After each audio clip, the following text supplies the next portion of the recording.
Namo Buddhaya. Welcome to another video. In today's video, let's talk about how to control our negative emotions and how to control our mind. Well, the nature of our mind is it always likes to wander in negative emotions and negative thoughts. Negative thoughts like anger, desire or lust, or then jealousy, maybe resentment. These are the negative thoughts that our mind likes to wander in. So how can we control it? Well, our great teacher Supreme Buddha introduced us a gradual training where you can practice this controlling of negative emotions or negative thoughts in your mind. So without any further ado, I'm going to introduce them to you. So first and foremost, before getting into these steps, there is one thing that you have to practice, and there is one thing that you have to master, and that is awareness. If you are not aware of what you are thinking, if you are not mindful about what you are thinking, then you cannot control it. So you have to totally understand and you have to totally be aware of what you are thinking. Okay? So whenever you become aware of what you are thinking, then you will have that power to control it. So here comes the first step. Buddha says, whenever you become aware of your mind is wandering in negative thoughts like anger or lustful thoughts or resentment or jealousy, the first thing is to shift your thought pattern to something wholesome. There are some wholesome thoughts in your mind which makes you peaceful.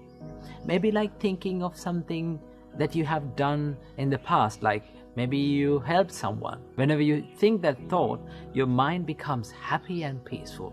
So what you're going to do is, whenever you become aware of your negative thoughts, we're going to shift our thought pattern to something that is wholesome, something that makes us peaceful. So that is the first thing that Buddha says. Shift your thoughts to wholesome thoughts. If that first step did not work out, then what you have to do, go for the next step. What is that? Buddha says, think about the disadvantages of thinking negative emotions, right? If you are constantly having angry thoughts, then you have to think, these thoughts are hurting myself and others. If I take actions according to these thoughts, it will hurt myself and the others. Remember, it may be a little thought of anger, but if it grow up, what will happen? It will be destructive. So what do you have to do? Think about the drawbacks or disadvantages of thinking these negative thoughts. Then, whenever you see these disadvantages, your mind will tend to stay away from these negative thoughts. Most of the time, we are not aware of these disadvantages. Okay? So what do you have to do? Think, if I keep on thinking these negative thoughts, it is not going to help me. It will disrupt my peacefulness, right? That is the second step. Then as the third step, Buddha says, pay no mind, pay no attention. If the second step did not work out, go for the third step, to not to pay any attention to that thought, right? See, whenever we give so much attention to something, maybe a thought, it grows again and again, it grows more, right? For an example, if you became angry with someone and if you keep thinking about him again and again and becoming angry, that anger will grow more and more. So what do you have to do? We have to let the thought be a thought without paying much attention, right? When you just stay away from giving attention, then it will fade away from your mind. It's something like this. Have you seen little babies, when they fall down, they start to cry, right? If the parent or the mother or father see that it is not a big deal of falling, if mother or father did not give any attention to that baby, what does he do?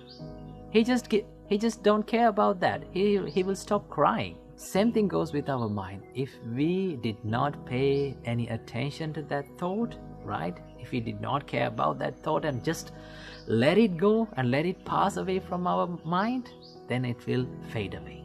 That is one way of doing that.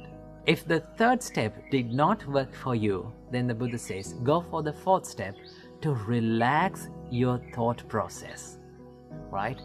Now remember, when you think negative thoughts, your mind becomes so much busy, so much rough and distracted.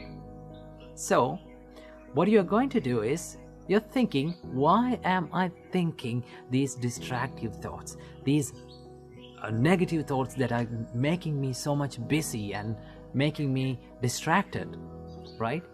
So what you're going to do is, you're relaxing your thought process to something very soft and subtle. Maybe like loving kindness, maybe like compassion, right? Maybe like gratefulness.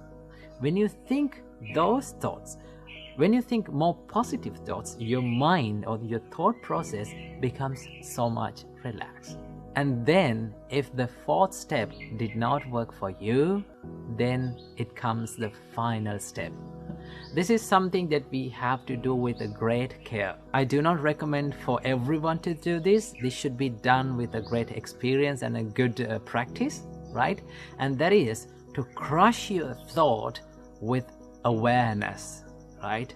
You have to be totally aware of your thinking pattern and have a good determination to your mind that I am not going to think these negative thoughts, right?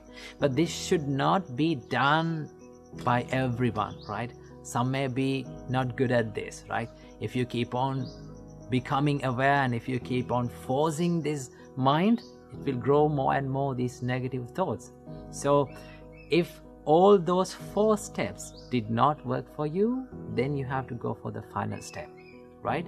So it is much better to practice these 4 thoughts before doing the final one, okay? So practice these things. When you practice, you will feel and you will understand that your negative emotions are fading away little by little. Remember, this is not going to happen overnight. It will take a long time to do this, but you have to keep on practicing. Keep on doing it, make it a habit, and then you will become a master of it. So practice this practice and make your mind a place where free from negative thoughts. Namo Buddhaya.